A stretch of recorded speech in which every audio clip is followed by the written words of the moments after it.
name is Paul Wong. I'm an artist, and you're in my studio in Chinatown in Vancouver. At the moment, I am working on a project called Occupying Chinatown. So it's been a project that's been in development for a couple of years and then kind of in production for the last year. I just launched its website called occupyingchinatown.com, which documents 21 projects I did last year as part of a public art residency here in Chinatown, where this space was the production and workspace, and then Chinatown outside these windows and down the street there's a place called the Dr. Sun Yat-sen Classical Chinese Garden, which is a 400-year-old designed and built on that technology of a Ming garden, but it was only put in there 35 years ago. So I did a year-long residency there, kind of making that place come alive with contemporary ideas and contemporary art. So it was an infusion of multimedia works, video works, photo text works, language works, neon works, talks and workshops, to use that space as a living studio, not just as a ancient classical tourist garden. And that was a very successful engagement, because in Vancouver, the public art program made available public art commissions where the artists got to initiate the idea from start. It wasn't usually public art projects, they're asking an artist to, some architectural site or some park or some plaza to do a mural or to respond to a site. In this particular project, the artist got to come up with completely the site, the scope of the project, and my project wasn't about building a monument or having something permanent. It was a series of talks, exhibitions, engagements that was over a year and then kind of gone. The Occupying Chinatown project, much of it was inspired from 900 letters written to my mother over 65 years. And these letters were discovered, after her death, in her private quarters, in her bedroom, in her trunks, in her drawers. So those gathering together all those letters written to her, mostly from family, relatives, and close friends from southern China, her ancestral home, her ancestral villages, and those letters.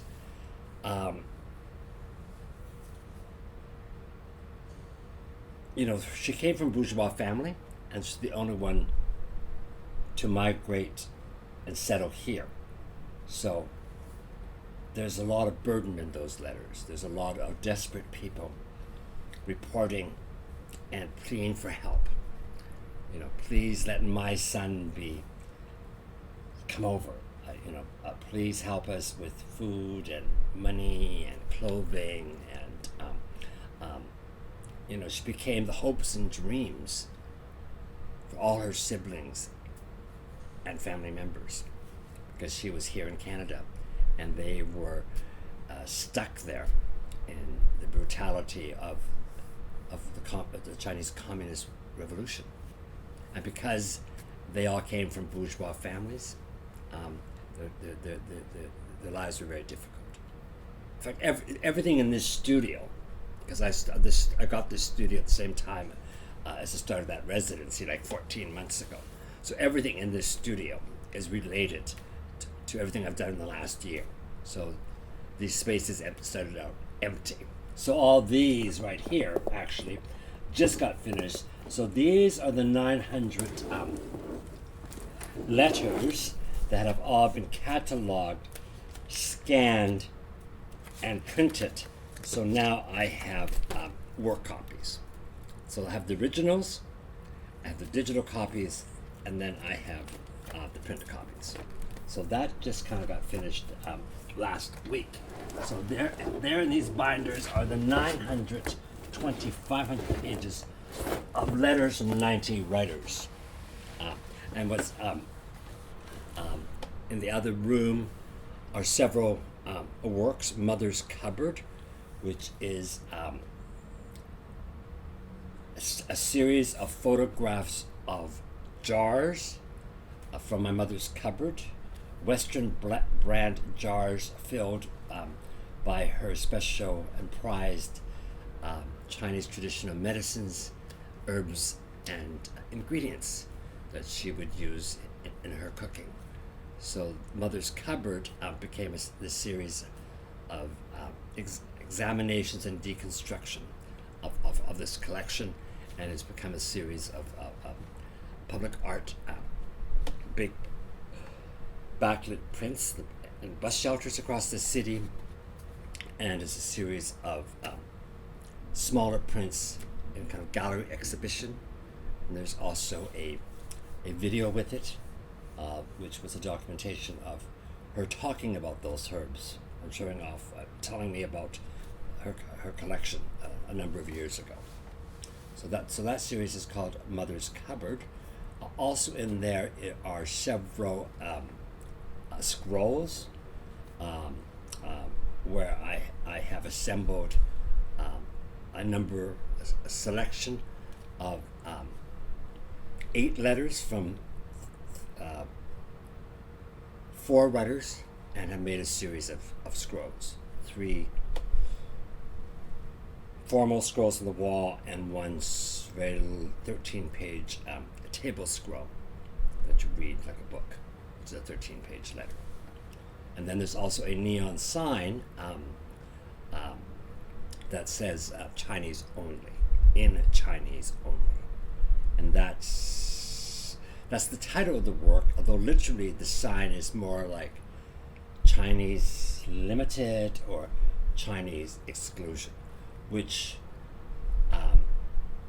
due to the discriminatory and racist immigration policies of this country, the Chinese were allowed to come as indentured workers to work in the mines and build the railways. But when that was all done, they weren't welcome to stay in this country, and certainly not welcome to come, more of us to come. So there was a thing called the Chinese Exclusion Act, which was in place for many decades. So that Chinese only or Chinese exclusion relates to that thing called the Chinese Exclusion Act, which was something implemented around 1923, and I think was finally revoked in 1947.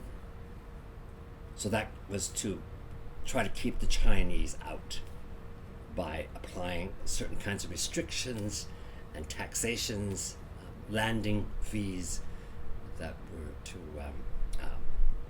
where they couldn't bring family or brides or become citizens.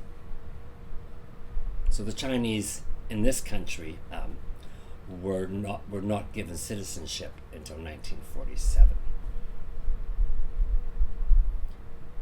And what did you learn through your mother's letters and the work that you've done around the jars?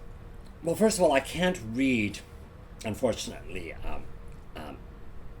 I can't read or write Chinese.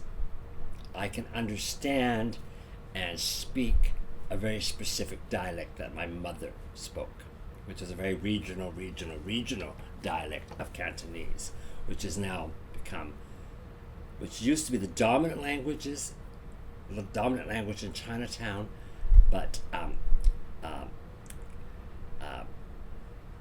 with Mandarin having become the official language, the major language in dominant China, Cantonese, and in my case, Toisanese, is now kind of disappearing. Everyone speaks Mandarin and maybe a second or third dialect. So not being able to read or write, I've had to depend on translators to start translating some of these letters for me. So that's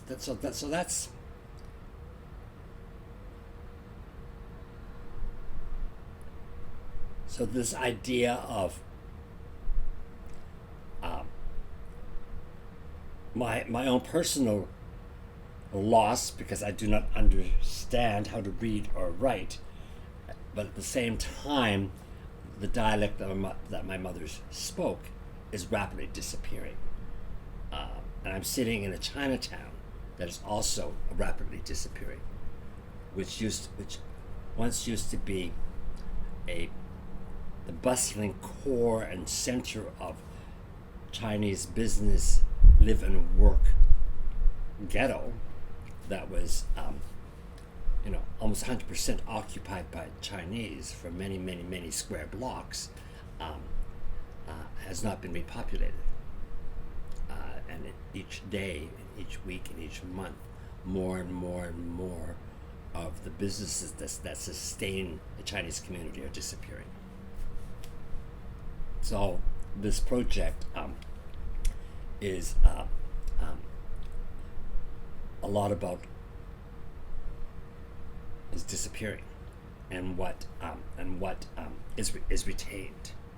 I think this project kind of started originally with some recordings, which I never ended up using because my mother was undergoing Alzheimer's for the last 4 or 5 or 6 years of her life, and I moved in with her, and so I was often recording, try to capture her essence and to capture her story, or moments like Mother's Cupboard, where she's taking out everything and telling me about what's in all the jars and packages. What's kind of shifted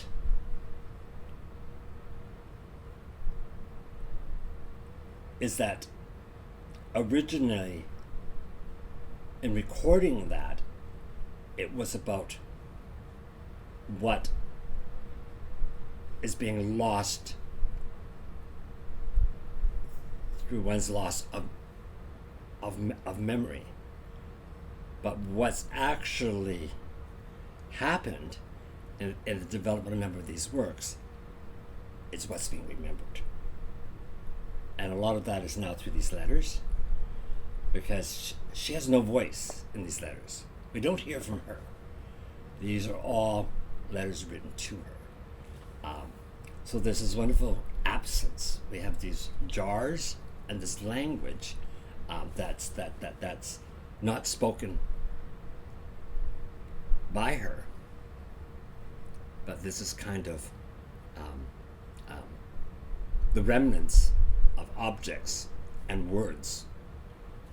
So it becomes. And I also approached a lot of this material like I found it in a trunk in a basement, and I don't know the person at all. So there's a kind of.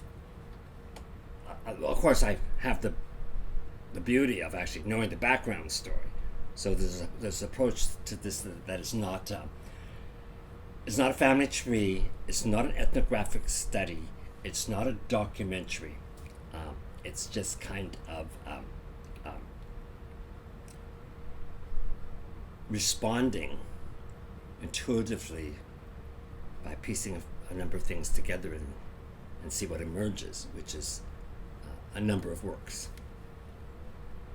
Like I said, it's not about me and my mother. In fact, the work, because put out there, when people saw these big jars made like an ad on a backlit on the bus stops, everybody responded to them because they recognize these jars and these retro jars that they all grew up with, and recognized it as this kind of advertising style, but then realized it wasn't quite.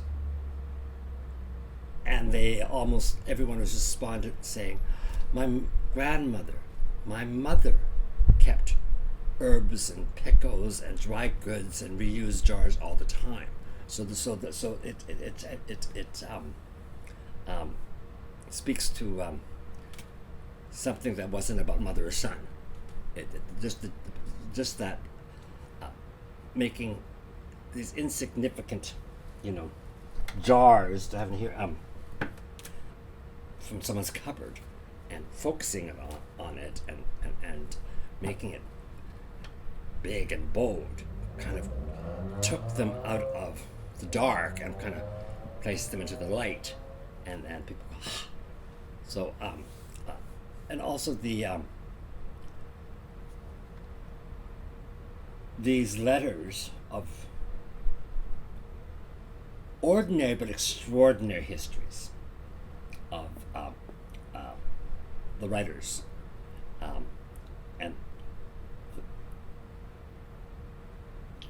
the China Revolution and the Chinese diaspora and the Chinese Canadian cultural history and issues.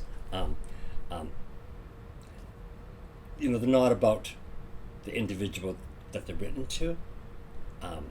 They actually speak very much of the everyday history of the Chinese diaspora, shared by those in China and those abroad.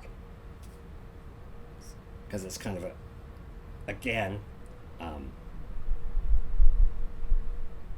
the fact that I have these and I'm doing something with these, where in many cases they would have been thrown away, or nothing done with them, or put in some archive as some kind of historical narrative. But taking it and with my artistic license and doing something else with them that's not about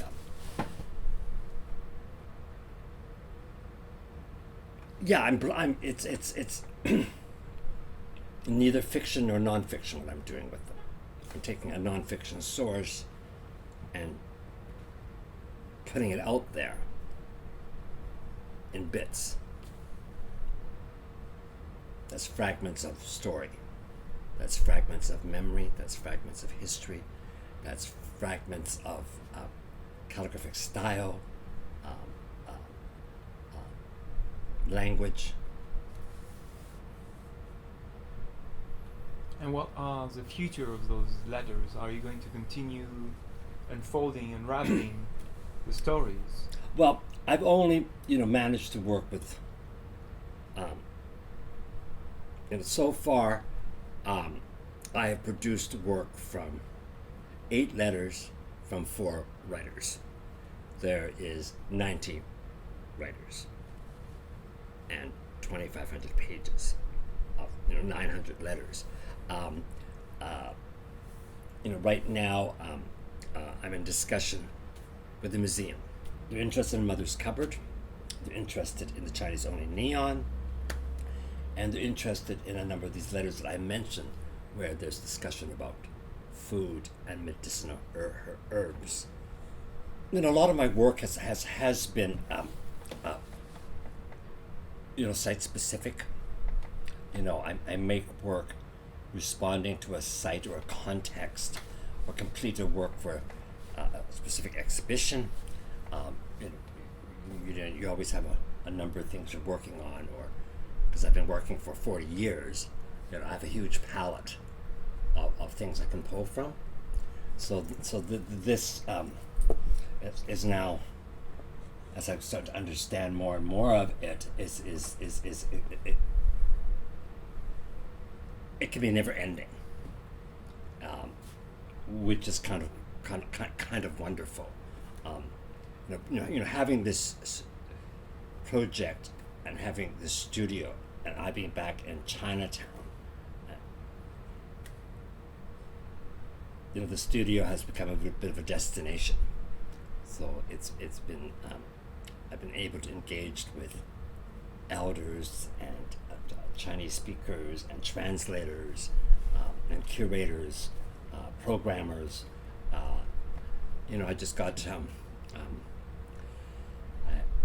I was talking to somebody, and they told I was actually talking to this young woman who has an exhibition downstairs opening today, and she wanted to meet me, and she came up and talked to me yesterday, and we were talking about this project, and she said, oh, she has a friend who wrote something about seeing the exhibition, and I got that today, and it's a very long poem in response to this 13-page scroll. So it's interesting when you put work out there, and when you people have come into this studio or to the exhibitions and the workshops and have taught me lots, because they see these connections which I may not have seen, or they can read the label and tell me that I've translated it wrong or right, that this is used with this and this is connected with that. And I had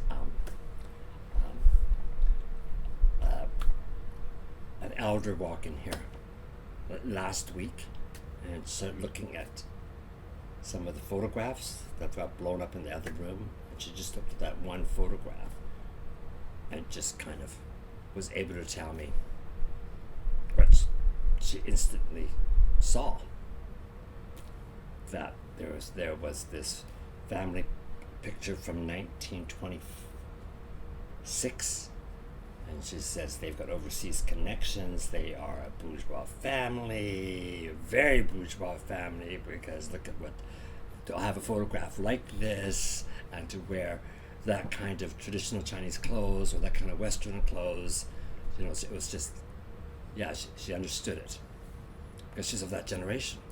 She was in her 90s, so she would have grown up around and knowing all of that. That neon sign, Sui Fao Wan Gua Wa, is spoken in my mother's dialect, which is Toisanese. So it translates into salt water city. Ham Sui Fao. Anyone, anywhere, in any Chinatown that spoke Cantonese or Toisanese, when I said Ham Sui Fao, they would know that I meant here, Vancouver. That was the Chinese name for this city, Saltwater City. The last three characters, Wan Gua Wa, means mild, warm. Gua is older brother, Wa is Chinese. That phonetically made it possible for a Chinese speaker to go Vancouver, Vancouver. So that's in Cantonese, which is the disappearing dialect in this dying Chinatown. So that is an homage to the pioneers of this Chinatown, and now that that sign is being placed permanently in a very special place in Chinatown. So that was another one of the works that came out of the residency, and then there was a lot of discussion when we exhibited the sign where people thought it would go. So I had it photoshopped onto a bunch of different sites and buildings and street corners, and there was some discussion about where people thought they would like it or didn't like it, and then I selected the final site, which actually happens to be the backside and the alleyway of what used to be the original City Hall that was just located next to Chinatown. So that's where it's going to be permanently placed as a public artwork. I just laid these out yesterday. These are slightly larger than the originals, and it just happens that these letters here is also the same letter as this scroll that I'm going to show you. So as part of one of the works I produced is this scroll done as a book in a traditional kind of scroll Chinese style, where this scroll is a 13-page letter that this woman, Plut or Snow, wrote to Suk Fong. So in this 13-page letter that she wrote Suk Fong in 1994, at the age of 55, which is the retirement age in China, she did this in one sitting, and it's kind of, how do we say it? She talks about her horrible, wasted, lonely, misused, and abused life, and how she's now finds herself alone at 55 without her murderous, incestuous husband, and suicide and loss of one of her daughters, and how she managed to overcome living on the streets, abandoned, and blamed for her bourgeois background, and how she got through all of that, and had a husband who ran away, married her second husband who's abusive, and has now, how she, through all that, she became a doctor. But now, so it's kind of this extraordinary read of a woman encapsulating her life in 13 pages. It's almost like 13 episodes. And then in it, I stuck in some photos that she had of her and her family. So this is this scroll that you read like a book, that you unroll on a table. So it's a table scroll. So in the exhibition, people sit at a nice, beautiful table, and they unroll it and read it, and they move it along. So it is kind of, you know, it is very cinematic, this read. And in fact, someone just sent me a response to seeing this in exhibition, and they just sent me a poem, quite a long poem they wrote called Dear Auntie, which I just received today. So this is going to become one of the, I'm doing a book around some of these works, and this is going to be one of the chapters in the book. This is one of the jars from Mother's cupboard, and this particular jar is an elixir, alcohol-based, for internal use. My mother would add, a spoonful to soup, and it is for warming the body. And this is snake-based. So there's snake in there, and at least a dozen other ingredients we were able to identify. So one of the workshops that we did at one of the Chinese medicine stores is I emptied the contents of this and had the herbalist, the expert, identify what each of the ingredients were. And through dumping it out, realized it was snake-based. Like this one here is also for internal use, and it's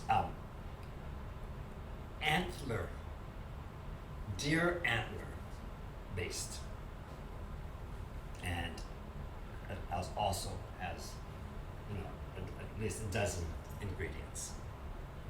So she was just adding to these every year, and of course there was no recipe for them. So I have no recipe. And then this, I believe, is a compound called Tet A Jiao, which is iron hitting ointment, and it's for external use, for cuts and bruises and jaundice. So that was that kind of compound. Bring it all home to me. Yeah, yeah, yeah, yeah, yeah, yeah. You know I'll always be your slave. John buried in my grave. Oh, bring it to me. Bring your sweet loving. Bring it all home to me.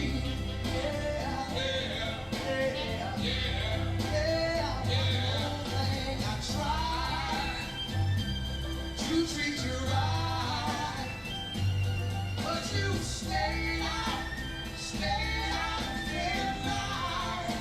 But I'll give you praise.